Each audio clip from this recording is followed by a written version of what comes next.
हम चाहे एक दूसरे की भाषा समझ पाए कि ना समझ पाए, पर सारी भाषाएं तो बनाने वाला भगवान ही है। भगवान तो अपने बालक की तोतरी भाषा भी समझ लेता है। इसे संस्कृत के श्लोक आते कि नहीं आते, संस्कृत में स्तुतियां आती हैं कि नहीं आती, हमें याद है कि नहीं आती, कोई बड़ी बात नहीं है। कई बार लगता है, मन करता है संकल्पित होकर के कुछ हम अनुष्ठान कर ले, तो लगता है अरे ब्राह्मण को बुला के लेके आएंगे तब संकल्प करेंगे, ब्राह्मण नहीं होगा तो संकल्प कैसे होगा। कोई आवश्यकता नहीं है। अगर आपके पास में इस प्रकार की सुविधा नहीं है तो आप जल लीजिए, क्योंकि बिना संकल्प के अनुष्ठान जब करते हैं वो फल नहीं देते। तो क्या करो, जल ले लो, हाथ में जल रखो, अपना नाम ले लो, अपना गोत्र ले लो, अपना स्थान ले लो और भगवान को कहो कि भगवान मैं ये संकल्प करके आपको समर्पित करता हूं। नहीं आती संस्कृत भाषा, कोई बात नहीं, आप केवल अपना नाम लेके संकल्प भी कर लोगे ना तो भी भगवान उसको स्वीकार कर लेंगे, तब भी प्रभु स्वीकार कर लेंगे। भाव तो हो। वो एक नन्हा सा बालक अपने दादाजी का हाथ पकड़ के नित्य मंदिर में जाता था। बचपन में बालकों को ना जैसे घर से कोई बाहर निकलता है, कौन निकल के जा रहा है, सबसे पहले उसका हाथ पकड़ते कि उनको भी घर से बाहर जाने का शौक लगता है। जरा हम भी दुनिया को देखें। और जब बड़े हो जाते हैं तो फिर घर में घुसने का मन करता है, बाहर भटकने का मन नहीं करता। जब छोटे होते हैं तो बड़ा होने का मन, कब बड़े होंगे, कब बड़े हो जाए होंगे। और जब बड़े बनते हैं तो लगता है कि नहीं, सबसे सुंदर तो बचपन ही था, क्योंकि उसमें ना काम था, ना क्रोध था, ना लोभ था, ना मोह था। कोई जरा सी देर के लिए डांट भी दे, मार भी दे तो थोड़ी देर याद रहेगा, फिर भूल जाता है। सबसे सुंदर यदि कुछ है तो वो बचपन है।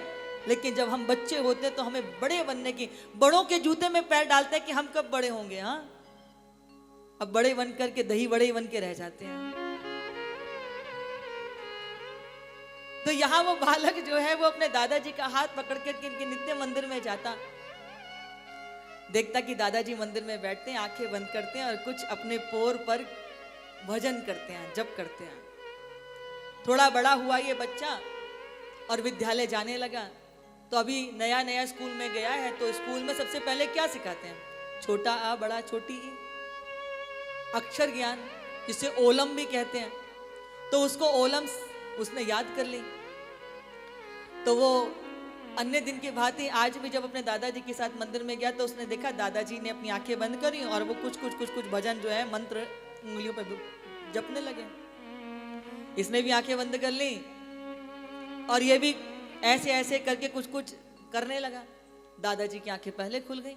वो देख रहे हैं नन्ना सा भगत भी आंखें बंद करके कुछ भज रहा है। आंखें खुली तो पूछा क्या कर रहे थे, तो वो मुस्कुरा के बोला, दादाजी आप कौन सा मंत्र सुनाते हो भगवान को मुझे नहीं पता, परंतु सारे मंत्र तो छोटे आ बड़ा ई से बनते हैं, इसलिए मैं भगवान को ओलम सुना रहा था कि प्रभु आपको जो अच्छा लगे वो मंत्र बना लो, आपको जो पसंद आवे आप वो मंत्र बना लो।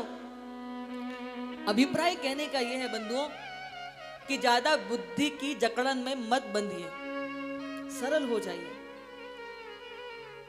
आपके पास एक ही भाषा आनी चाहिए प्रेम की, जो भगवान बहुत प्रेम से समझते हैं। इसलिए बुद्धि की उहापोह में मत फंसिए, तर्क में मत फंसिए, सरल बन जाइए, सहज बन जाइए, ईमानदार बन जाइए, सत्य के पथ पर चलिए। बस जीवन में एक ही मार्ग, केवल सत्य, झूठ नहीं, कपट नहीं, छल नहीं, प्रपंच नहीं।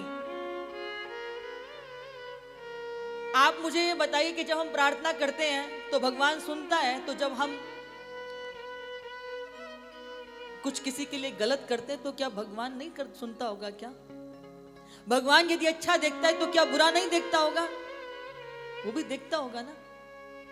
इसे छल नहीं, प्रपंच नहीं, कपट नहीं, भगवान को प्रेम स्वीकार है।